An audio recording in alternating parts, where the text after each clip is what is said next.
Hello YouTube.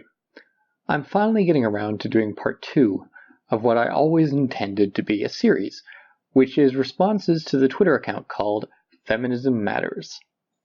This is arguably low-hanging fruit, but it's also popular low-hanging fruit. This account has 640,000 followers, and their tweets routinely get retweets numbering in the thousands. As such, I consider this account and what they say to be representative of mainstream feminism, and so criticizing their tweets is a good way to criticize feminism as a whole. So let's get started. Feminism Matters tweets, National Geographic put a 9-year-old trans girl named Avery Jackson on the cover of their magazine. Rainbow Heart. Funny, but I see this more as National Geographic celebrating potential child abuse on their cover. Don't get me wrong, I think a small percentage of people do feel more comfortable living as the other gender, and while some children may feel that way, the fact is their brain is not fully developed, and given that transgender people often suffer from all sorts of issues, the safe thing to do with a child is to encourage them to identify with their biological sex until they're old enough and developed enough mentally to make a more informed decision. The other aspect of this is that given the dominant ideal in society is to express the same gender as your biological sex, I strongly suspect that the parents actively encouraged this child to dress and act as the other gender. Again, given the difficulties transgender people face, I consider this potentially to be a form of child abuse. The fact is, when a child is that young, you don't know what gender expression will make them happy in the long run, but the odds are in favor of their birth gender being the best thing for them. Feminism Matters tweets, Oxford Dictionary is so sexist and barely anyone ever realized. And then they posted a series of definitions in which the example was, as you can see, feminine. So the example for nagging is a nagging wife. This seems to be a disturbingly common trait of feminists, which is to not understand how the dictionary works. I'll explain it again. The dictionary is descriptive, not prescriptive. The dictionary simply describes how language is most commonly used, and the examples they give are common uses of the word in question. If the examples are gendered, then the word is probably most commonly used in a gendered fashion. So Feminism Matters' problem is with society, not with the dictionary. A positive body reminder for anyone who might need it, smiley face. And the little image says, you are beautiful no matter what shape you are.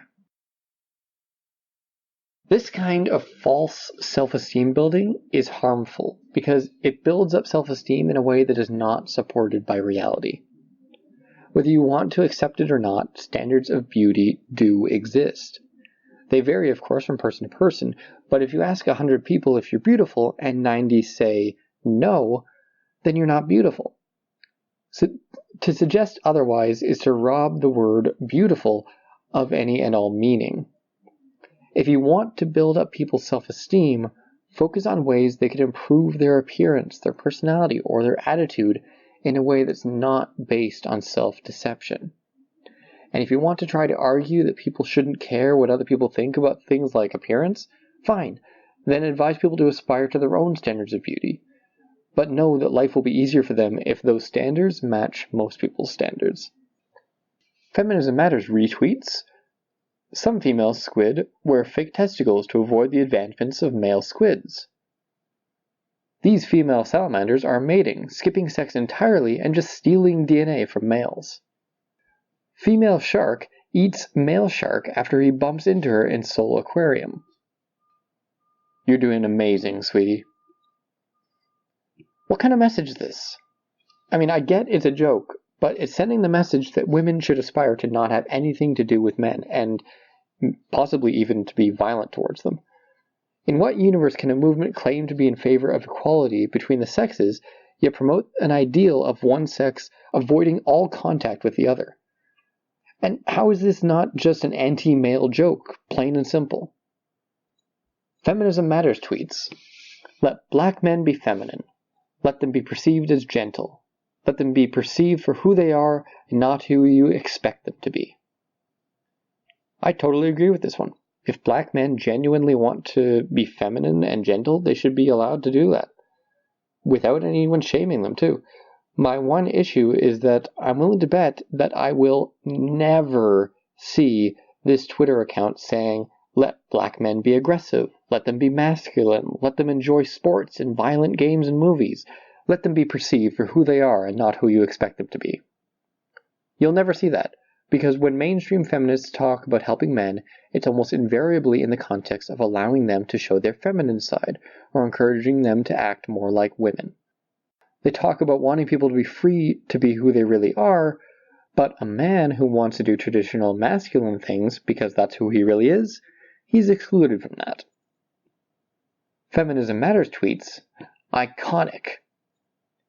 CNN says, "For the first time ever, the Mall of America is hosting an African American Santa."